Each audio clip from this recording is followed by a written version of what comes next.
information as a sia day yensa aka ewo too much GH akachi ha enese Ghanaian movie actress, celebrated actress akasa sa adre yo ya santua of the moment bani amanyon semni de ekoso Ghana ha ya manyoku awudo emu ka wonsem boldly no me kire Yvonne Nelson sabre waware we nyam hoka for ma ware secretly and privately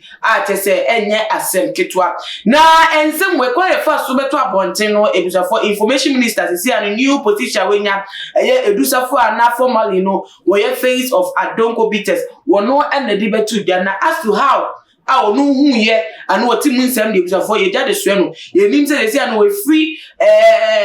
ni cement ton mu o ana say ni ono agase djumadi a wodi mu no wabe journalist o hwehwe amafo so ana say why investigative journalist o hu amafo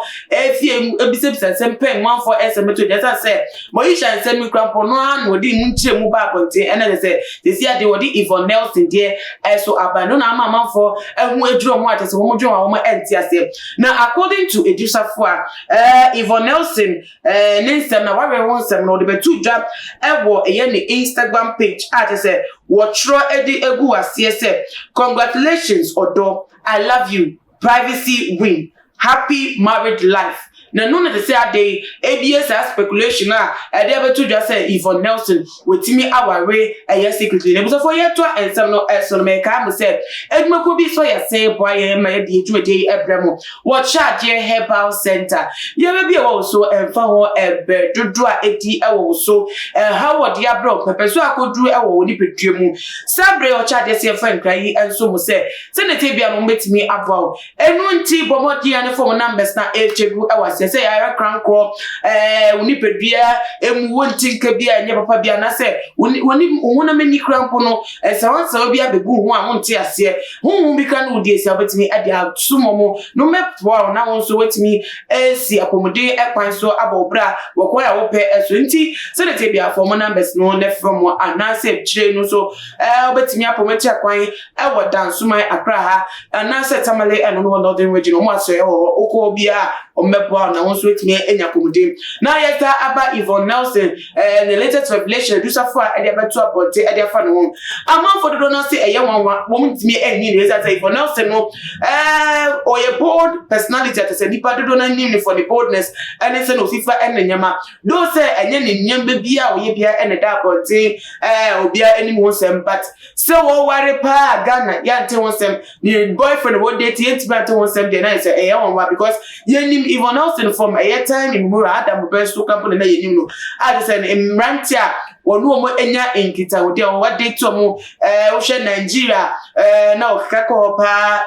musician wo Nigeria inyanya jai wona no relationship ajo be bia boso Nigeria obi ate wonka Ghana ha obi ate wonka ma te say nunti club no abrante no do wo ma Yvonne Nelson nam so broad nyom adma Yvonne Nelson here your waste at the same for Yvonne Nelson kra wonyom to o 20 nyom ne be hate Ghana ha Nigeria ha it say Africa man mu de it say Yvonne Nelson ni nim de na ebiem so no ne talent as an actress na teko echeni to no but do na won to support behind and check and as a relationship no egu here and ebiem so no wakofa Brony James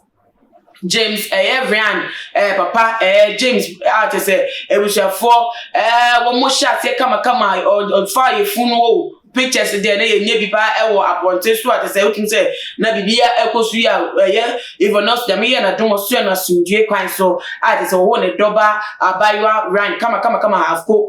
say nya seketwa na wo wie na anche no ni broni be meyi nsem obi si ofi Nigeria na ni kunu ni no na say o ma o bebi ni say nsem pi ba ya ko bi eche Yvonne Nelson na jitum say one ne jaya at say obi afa ne kwa wo mo co-parent at say wo mienu ka bom hwe wo mo ba na nso say relationship wo mienu tem de da bi ni wo biem e no di tuja na if you won mo ba no e ya ntida say wo nya mpra fufuro say wo nya mpra fufuro na say de ne ka say mu nia no na efa aban ni ye hu say drum so say biem nso no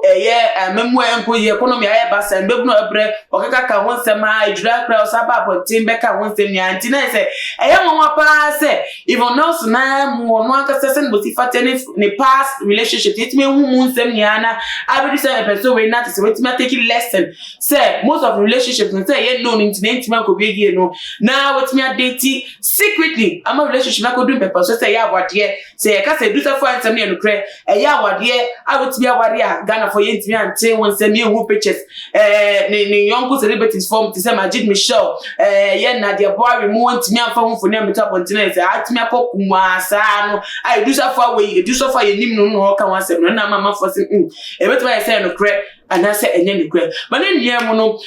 so dey beto social media there dey right if not be hu N70 o be react